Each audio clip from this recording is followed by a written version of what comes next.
How do I find a new job? How can I make a career change? And the biggest question of all, can I really find a career that I love? Hey, my name is Jen Smith, and I believe career success doesn't have to be at the expense of living a radiantly happy and healthy lifestyle. As a former HR leader and recruiter turned career coach, I get what companies are looking for when hiring top talent. What that means for you is an unmatched combination of insider knowledge and the best kept secrets about making heart-based career changes and navigating the ups and downs of job searching in today's world of work. Whether you're a recent graduate navigating the job market for the first time or a seasoned professional ready for a career change, this show is for you. So grab your coffee or your kombucha, pull up a seat, and get ready to be challenged and inspired to move beyond your self-doubt and take the right next steps towards landing a career you love. Because you deserve a long, radiantly happy and healthy career. This is the Flourish Careers podcast.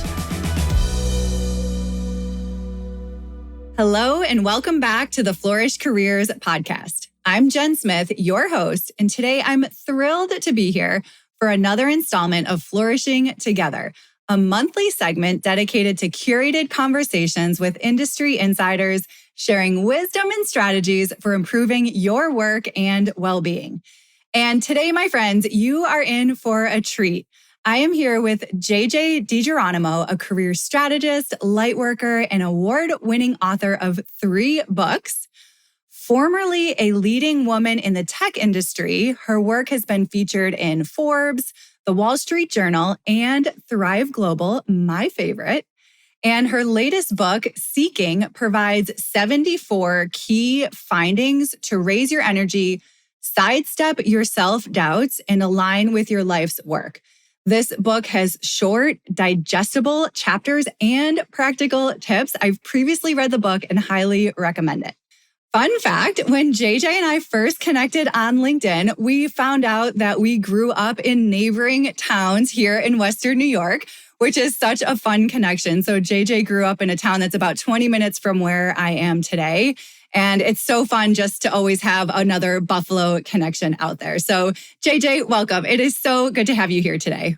Hi, Jen. I'm thrilled to be here. And yes, I am a Buffalo girl at heart. I love it. So we are going to dive into the illusion of success today, which is a very complex topic that so many of us get caught up in. And I'm really delighted to have you here today to break this down for us. But before we dive into that, I was wondering if you could share a little bit of your story. So we were talking before I hit record, and I heard you on the Zen Commuter podcast where you talked about this moment that you were moving towards an executive level role in the tech industry. And there was something, a whisper you call it, which I love, holding you back, which eventually led you to where you are today. And I feel like so many of my community members get stuck in their head and have a really hard time following their heart, which is what I try to help people do. And in my mind, following your heart is that whisper that you talk about. So can you take us back to that moment or that period in time and talk us through how you navigated it? Yes. That was a time where I thought that everything I had been working for was almost about to align, but I had this inner turmoil that would not let go. I just felt like when I was putting presentations together at night while my family was sleeping, or I was up in the morning, heading to the airport, I just knew there was something else out there for me, but I just could not pinpoint it. I didn't really know exactly what it was. I just knew that what I had been striving for so long wasn't exactly it. I felt that same feeling for so long. And that I felt it for years before I ended up leaving corporate. And I love corporate. I think it's I learned so much. And I think it's great for folks to learn and grow in their careers. But some people are called to do other things. And so how did you, once you started kind of listening to that, how did you make that final, I don't know if it was a leap of faith or following your heart, how did you make that final decision? Well, the thing for me is I needed to figure out my revenue streams. And since I wasn't a coach, how was I going to keep myself going? And it wasn't until I really started getting paid to speak that I felt comfortable enough to leave. And it was like until I started making a couple $1,000s for each speaking engagement. And it was great because I used my vacation times and my PTO to go and speak at different events. And so I was able to build that up off the side of my desk for a long time. And in fact, in 1998, I knew I wanted to be a speaker. I joined the National Speakers Association in Atlanta, where I lived. And they were like, what are your topics? What are you talking about? And I was like, I don't know. I just know one day I'm going to be a speaker. And that was in 1998. I didn't leave my day job until 2014. Wow. So you had that whisper for a really long time before. And I love what you shared there about how you tried it. So you went out and you tried it and you joined an association. And then eventually that grew to the point where you were comfortable and felt secure enough to leave your day job behind and make speaking and doing this work your day job.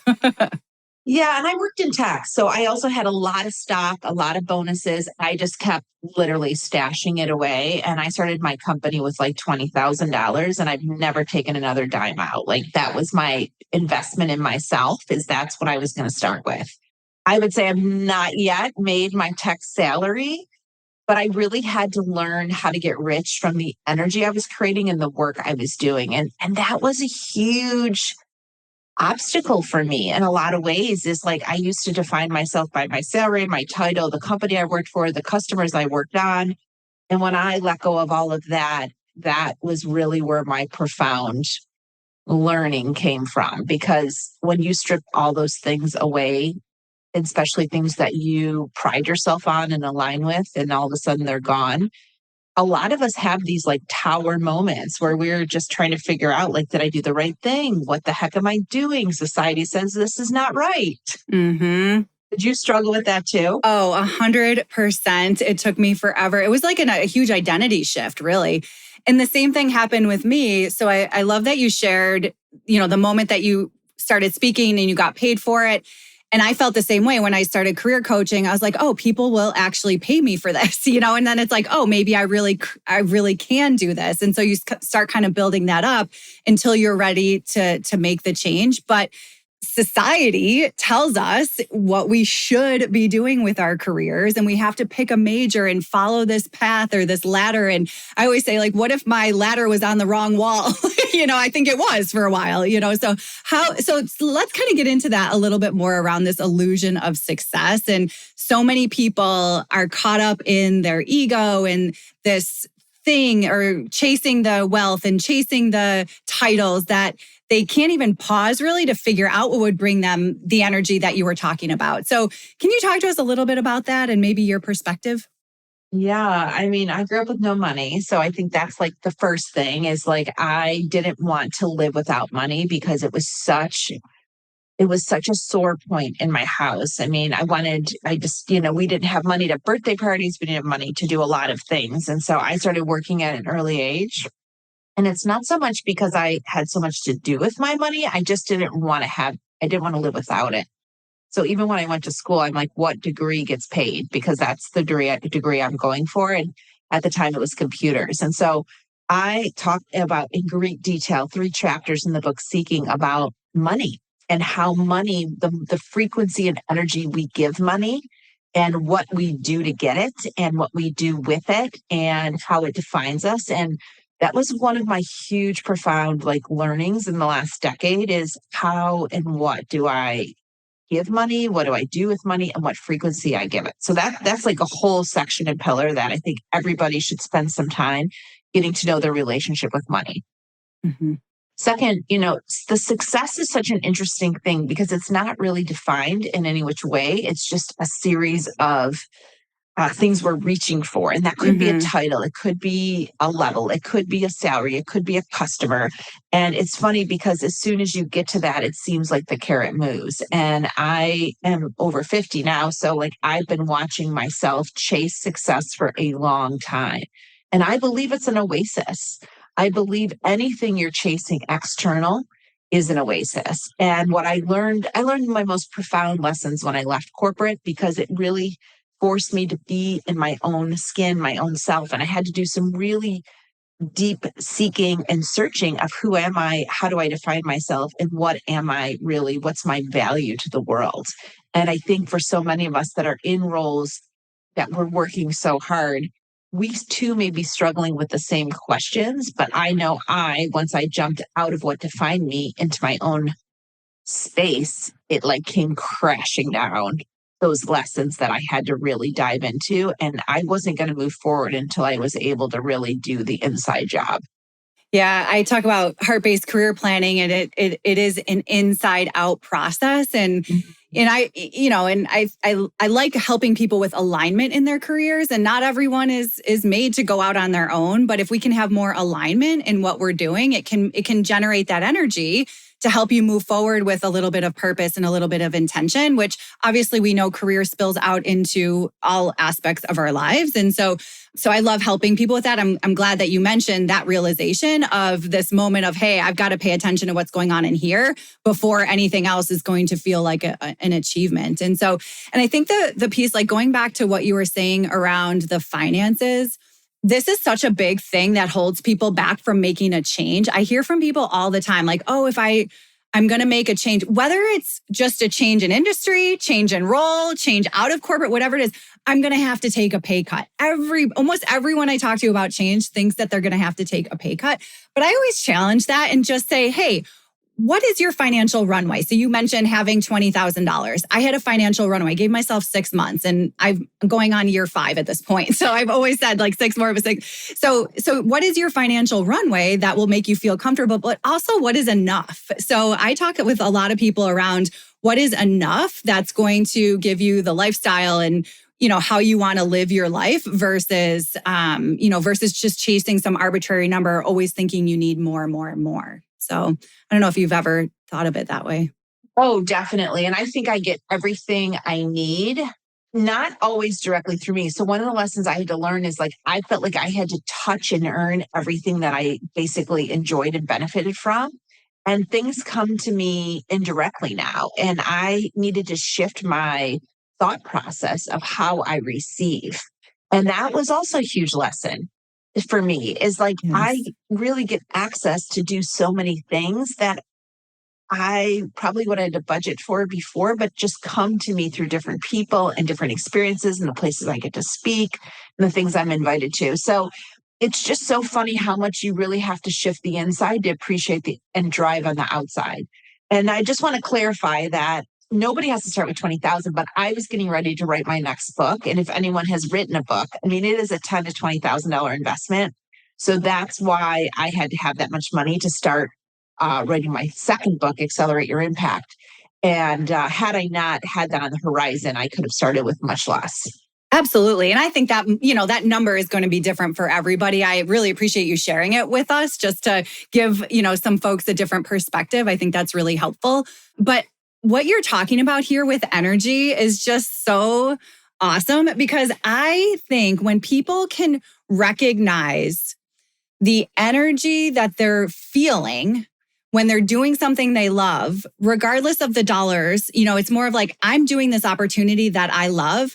And then knowing that that's going to generate more opportunities that you love to come your way. And that's going to generate what you need to receive, whether that's energy, whether that's people, whether that's a community, whether that's money, that's going to start coming your way when you're in alignment with what you're supposed to be doing. So that's amazing. And I love just like how you noticed that and then just kind of leaned into it more and more, which is, I wish more of us could do that. Easier said than done, for sure. So, well, and you get little tips. Like when I was in 2016, a friend said to mine, get rich from the energy you create. Because I was really struggling in 2016, which was 2 years after I left my day job, about the money. And that's why I spend so many chapters in here talking about money, because it is such a big hurdle for women, money.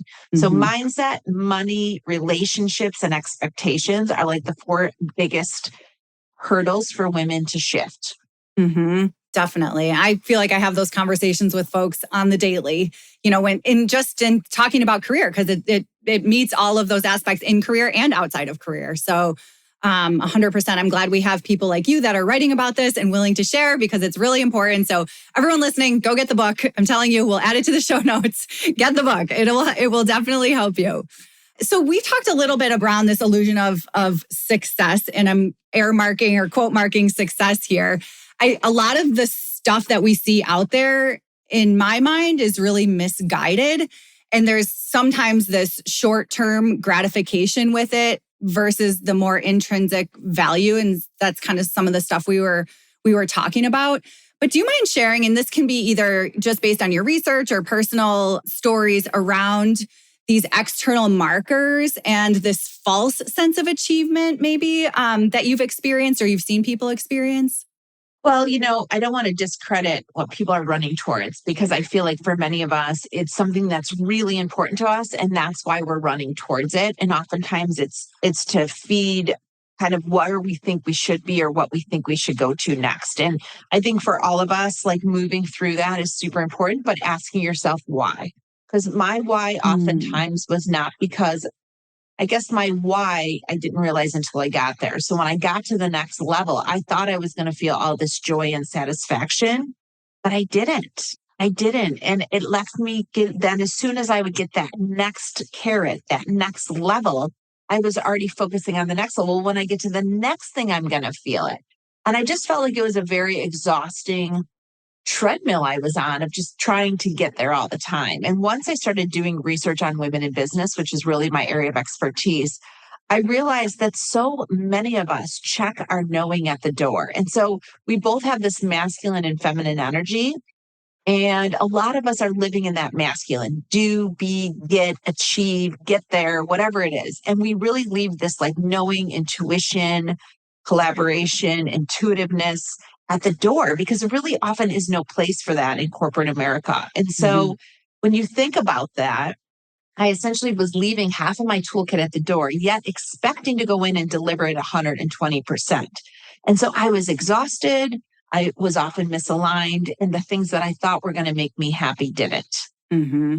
Yeah, you mentioned purpose, having a little bit of a purpose in what you're doing and running towards something that's meaningful to you. And I felt like in my career, I was in all of these things that didn't match and they were out of alignment, probably diving into the masculine side too far, as you just said, and not tapping into the feminine side and the intuition and everything else.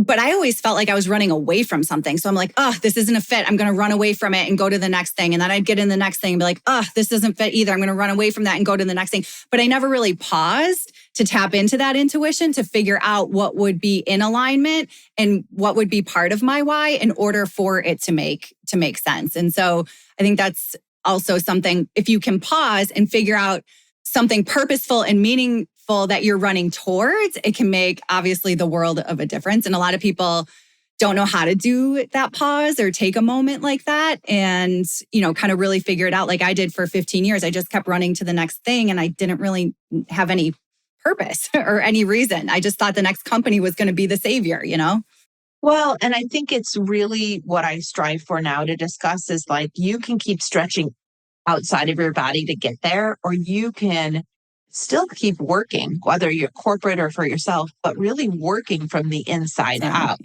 and understanding like, why does this matter to me? What do I think I'm going to bring to the table? How is this going to enhance my skill sets? And why does this excite me?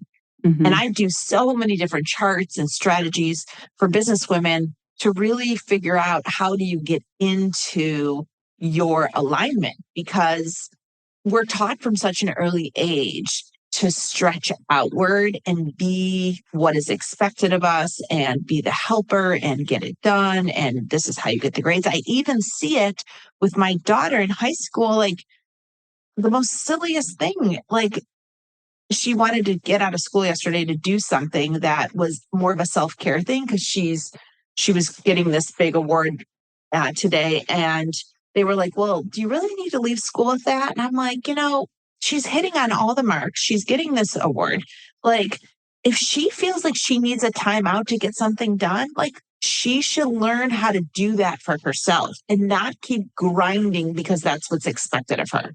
Amen to that. I love that you're teaching her that. She's so lucky to learn from you at such an early age, because it took me 40 years to figure that out. So, and let me ask you this. So when you talk about intuition and helping people tap into the inside and get answers that way, I find it so hard for people to grasp that, because it's not something you can see. It's more something that you have to feel and really tap into. And I love the whisper. Like, I've finally listened to the whisper when I left corporate. But do you have any other suggestions or ideas for folks to tap into that?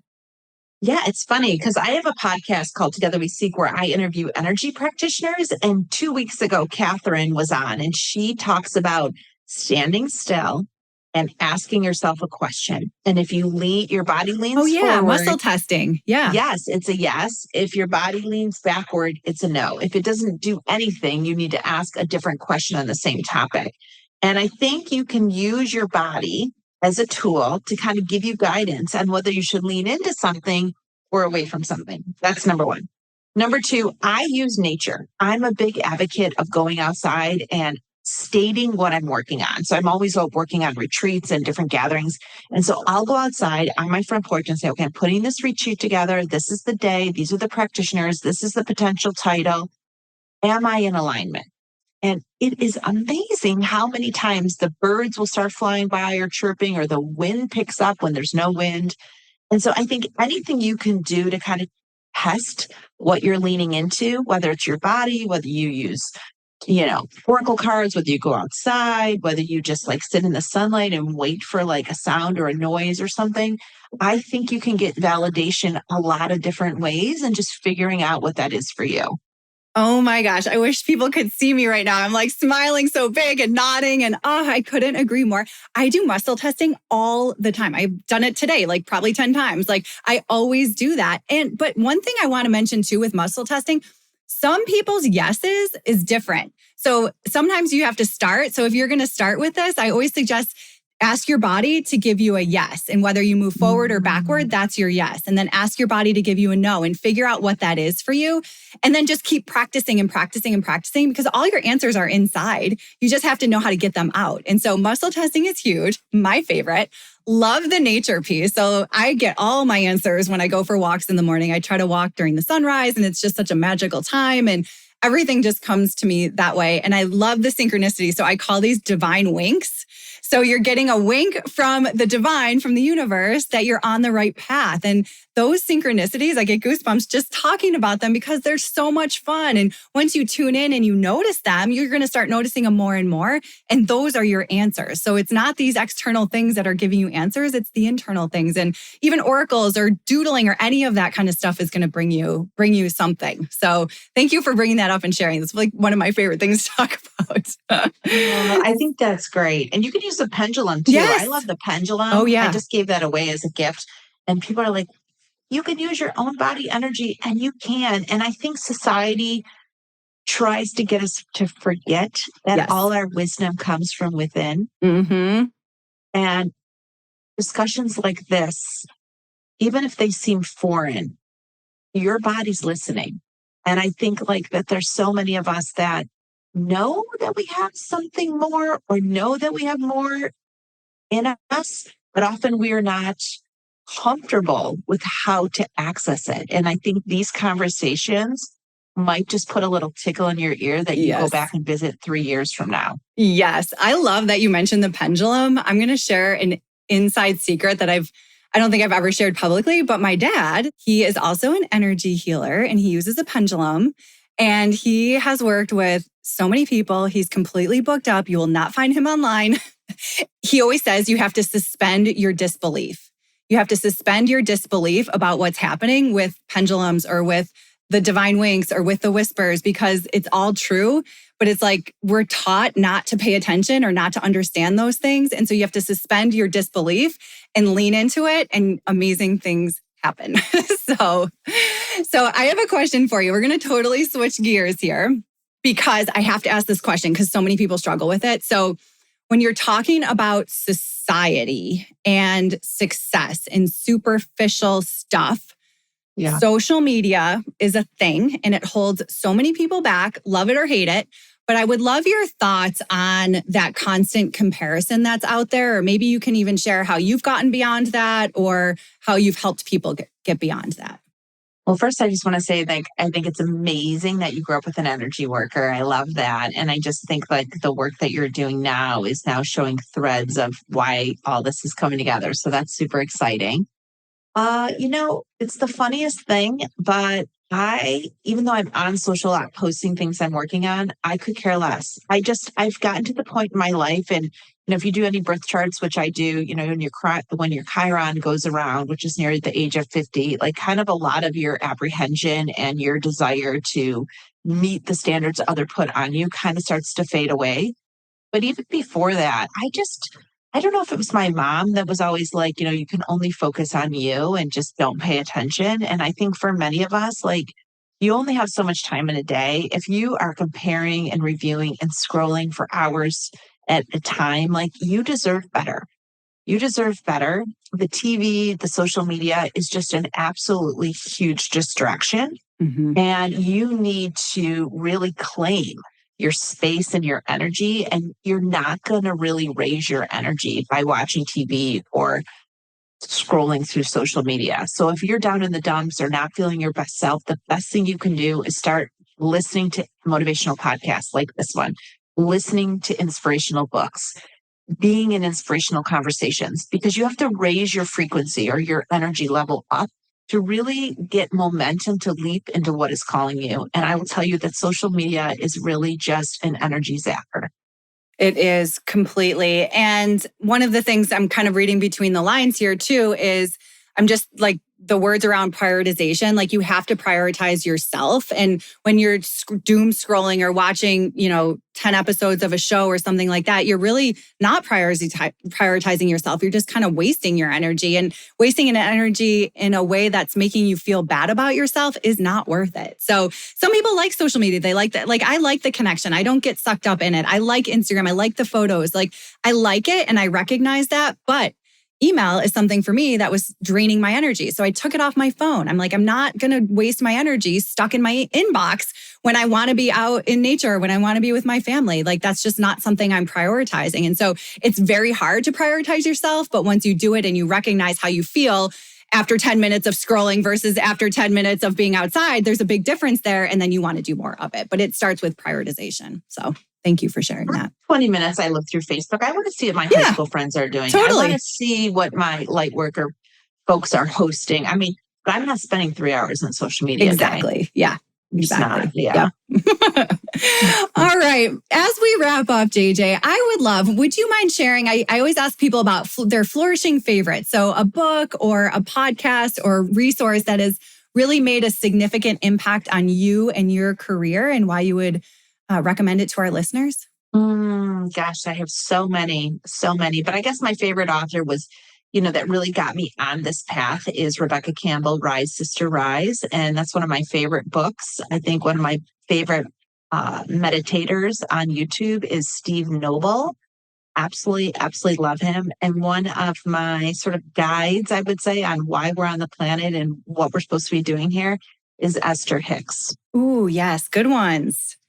Thank you for recommending those. It's funny, Rise, Sister, Rise. I have that book and I've never read it. I feel like this is the divine wink to go ahead and to crack that open. So, and I'm familiar with Esther Hicks, not Steve Noble. So I'll definitely check him out and add all of those to the show notes along with your books. So thank you. Oh, good. Well, thank you so much for this time. And it's just amazing. Lake Erie is a huge portal. So there's a lot of light workers and energy practitioners around big bodies of water, and especially natural bodies. So I just think, you never know why and how, but it's pretty fascinating.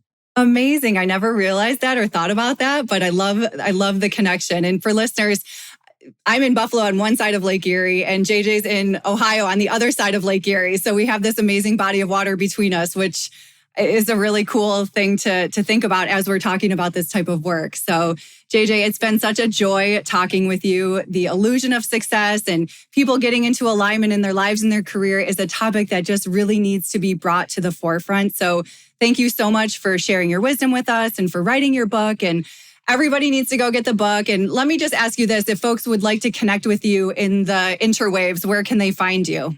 Oh, I'm on social media, as you mentioned. So Instagram and LinkedIn are my two platforms. I'm often DMing people back and such. So feel free to reach out to me if you have a question or a thought, or if you want to join me somewhere, please let me know. Excellent. Well, that's a wrap for today. And as always, you can find the detailed show notes on the blog at flourish.careers/blog. We'll talk to you next time.